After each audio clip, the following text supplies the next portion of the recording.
फिल्मेकिया ला रहा है पाकिस्तान की नंबर 1 शॉर्ट फिल्म।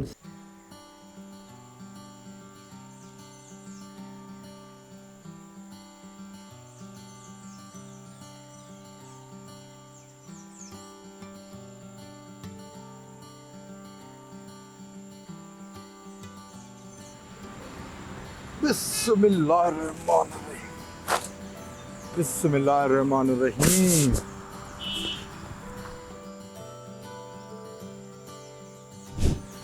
दुनिया में बहुत से मज़ाहिब हैं, लेकिन मैं खुदा के वजूद को नहीं मानता। क्यों नहीं मानते? दुनिया में बहुत परेशानियाँ, मुसीबतें, बदहाली और अफरा तफरी है। अगर खुदा का वजूद होता तो इतनी मुसीबतें और परेशानियाँ भी ना होती। मुझे भी हजाम के वजूद पे यकीन नहीं है। क्या मतलब? वो आदमी देख रहे हो?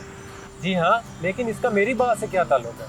अगर तुम हजाम होते ना तो उसके लंबे और गंदे बाल ना होते। हम मौजूद हैं, लेकिन ऐसे लोग हमारे पास नहीं आते। बिल्कुल, खुदा तो मौजूद है, लेकिन लोग हिदायत के लिए उसकी तरफ रुजू ही नहीं करते। ओ खुदा।